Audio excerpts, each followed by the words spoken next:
देखिए, मैं आज अभी हमारे करोलबाग से दुष्यंत गौतम जी आज नॉमिनेशन फाइल कर रहे हैं और सबसे पहले गुरु रविदास जी महाराज के चरणों में मैं शीश नवाने के लिए यहाँ पर आया हूँ।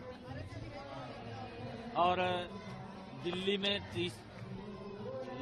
अब की बार भारतीय जनता पार्टी की सरकार आदरणीय मोदी जी के नेतृत्व में जो काम किए हैं वो बनने जा रही है।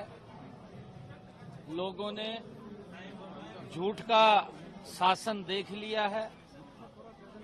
यहाँ के जो मुख्यमंत्री अरविंद केजरीवाल, जिन्होंने यहाँ के लोगों को सजाबाग दिखाए थे और सजाबाग दिखा करके वोट लेते रहे, ईमानदारी के नाम के ऊपर वोट लिया, काम के नाम के ऊपर वोट लिया, परंतु ना तो ईमानदारी केजरीवाल की सबके सामने है और जो कामों के वायदे किए थे वो कामों के वायदे भी जनता के सामने है।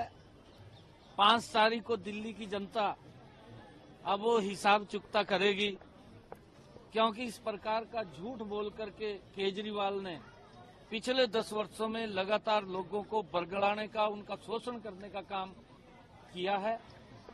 दिल्ली के लोग समझ चुके हैं। हरियाणा में तीसरी बार भारतीय जनता पार्टी की सरकार लगातार देने का काम हरियाणा के लोगों ने किया है और उस जीत के अंदर दिल्ली के लोगों का भी एक बड़ा योगदान रहा है। मैं दिल्ली के लोगों का दिल से धन्यवाद करूंगा कि उन्होंने यहां से जाकर के वहां पर भारतीय जनता पार्टी की सरकार बनाने का तीसरी बार काम किया है। अब दिल्ली के अंदर यहां भी कमल का फूल खिलेगा, कमल की खेती होगी। बहुत बड़े मैंडेट के साथ यहां पर कमल का फूल भारतीय जनता पार्टी की सरकार बनेगी। आज हमारे दुष्यंत गौतम जी अपना नॉमिनेशन फाइल कर रहे हैं। गुरु रविदास जी महाराज के चरणों में हमने आशीर्वाद लिया है। आशीर्वाद लेकर के हम नॉमिनेशन अभी फाइल करेंगे और दिल्ली में भारतीय जनता पार्टी की बड़े मैंडेट के साथ सरकार आएगी, क्योंकि आदरणीय मोदी जी ने जो गरीब हित में काम किए हैं, क्योंकि आयुष्मान कार्ड 5 लाख रुपए का अधिकार, व्यक्ति को अगर कोई बीमार हो जाता है या दिक्कत आ जाती है तो उसको 5 लाख रुपए का 1 साल में पैसा खर्च करने का अधिकार है। परंतु दिल्ली की जनता तो उससे पीछे है, उसको तो लाभ नहीं मिल रहा, क्योंकि यहाँ पर जो सरकार चल रही है वो लोगों के हित को नहीं, वो अपने हित को ज्यादा ध्यान में रख रही है। गरीब व्यक्ति का कैसे विकास हो उसकी चिंता तो ने सजबाग दिखाया, परंतु विकास अपना कर लिया। जो व्यक्ति ये बोलता था कि मैं तो आम आदमी हूं, उसने आम आदमी का ही शोषण कर दिया सबसे ज्यादा। और जो ये बात बोल रहा था कि मैं तो साधारण आदमी हूं, कोई मकान नहीं लूंगा, मैं गाड़ी नहीं लूंगा, कोई बंगला नहीं लूंगा, सबसे ज्यादा पैसा उसने गरीब व्यक्ति के मकान तो क्या दुरुस्त करने थे, उसको तो क्या कोई छत प्रोवाइड करानी थी, अपनी ही छत बनाकर बैठ गया, अपना ही मकान बनाकर बैठ गया। ये इस प्रकार का लोग देख रहे हैं और लोग अब उसको सबक सिखाने वाले हैं, क्योंकि जिस व्यक्ति ने ये कहा था कि मैं स्वच्छ पानी दूंगा, इसके 3 वायदे थे।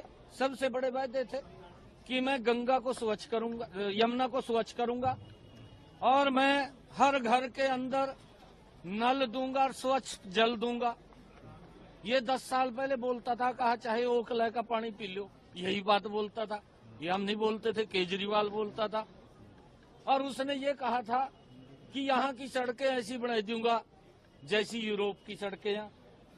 भाई अब तक तेरी आंख नहीं खुली क्या? 10 साल हो गए तेरे को। 10 साल में तो लोग 5 साल वास्ता चुनते हैं, तेरे को तो 10 साल का समय दे दिया। ना तो किसी को स्वच्छ पानी मिल रहा और गंदा पानी देने का काम कर रहा। यमुना की क्या हालात है वो भी आपके सामने, सड़कों की क्या हालात है। इसने पीछे भी वायदे किए थे, क्या वो वायदे पूरे कर दिए इसने? वो पूछने की बात अब दिल्ली की जनता पूछ रही है, और दिल्ली की जनता ये भी जानना चाह रही है कि ये झूठ अब लंबा नहीं चलेगा, ये सजबाग लंबे नहीं चलेंगे। अब तो दिल्ली की जनता निर्णय करने वाली है, साफ चुकता करने वाली है। अब इसने तो अपना घर वो शीश महल बना लिया, अब तो शीश महल में बैठाने वाली है इसको, इसका साफ करने वाली है। आज नॉमिनेशन भरने वाले हैं, मगर उनकी टेंशन आज बढ़ने वाली है क्योंकि एमएचए के द्वारा ईडी को परमिशन दे दिया गया है कि उनके अगेंस्ट कार्रवाई किया जाए। क्या होने वाला? अरविंद केजरीवाल आज नॉमिनेशन भरने वाले हैं, मगर एमएचए के द्वारा नोटिफिकेशन दिया गया है, ईडी को परमिशन दे दी गई है। पहले नहीं, देखिए, ये सबसे बड़ा ईमानदारी का डंडोरा पीट रहा था। इसने तो अन्ना हजारे को भी बदनाम करने का काम किया है, जिसकी स्टेज के ऊपर से ये उभर करके आया, और ये उस स्टेज के ऊपर बोलता था कि मैं ईमानदार हूं। यहाँ के लोगों को शिक्षा देने की, युवाओं को तो दूर की बात, जो इसने वायदा किया था कि मैं शिक्षा दूंगा, ना तो इसने शिक्षा दी, उनको नशे में धकेलने का काम किया। हर गली के अंदर, हर मोहल्ले के अंदर एक ठेका खोल दिया, और उसके साथ सेटिंग हुई है, भ्रष्टाचार हुआ है। ये तो कांग्रेस से भी बड़ा भ्रष्टाचारी निकला। अब कांग्रेस के साथ समझौता करने की घूमता है। ये दोनों भ्रष्टाचारी लोग हैं, ये किसका समझौता किसके साथ है, ये तो जनता तय करेगी। जा आने वाले समय के अंदर मोदी जी ने जो गरीब व्यक्ति को दिया है, मोदी जी ने मकान बना करके दिए हैं, इसने तो अपना मकान बनाया है। मोदी जी गरीब के मकान बनाने में लगे हुए हैं, ये अपना मकान बनाने में लगा हुआ है। दिल्ली में तो ये को कहाँ देखते हो? कांग्रेस को कांग्रेस का कहीं कोई स्थान नहीं है। आरक्षण के मुद्दे पर भी दिल्ली में राजनीति हो रही है। अरविंद केजरीवाल ने पिछले दिनों पत्र भी लिखा और ये मांग की कि जाट आरक्षण को केंद्र रिजर्वेशन में शामिल किया जाए। देखिए, क्योंकि इसके पास कोई मुद्दा शेष नहीं है, और ये लोगों के अंदर इस प्रकार का झूठ का भ्रम की स्थिति फैलाता है। मैं केजरीवाल साहब को ये कहना चाहता हूं कि भाई थरी सरकार पंजाब में है, पंजाब के अंदर किसान धरने पे क्यों बैठा है? आप वहां पर जाएं, वहां के मुख्यमंत्री को कहें कि भाई ये फसल जो इनकी किसान बैठा, उनको आश्वस्त करें कि हम एमएसपी पर खरीदेंगे। हम हरियाणा के अंदर किसान की पूरी फसल एमएसपी पर खरीद रहे हैं। ये लोगों को, किसानों को भी बरगला करके उनका शोषण करने का काम ये कर रहा है। ये झूठ बोलता है, और झूठ बोल करके ये अपना उल्लू सीधा करने का काम करता है। अब लोग समझ चुके हैं, अब इसकी बात में आने वाला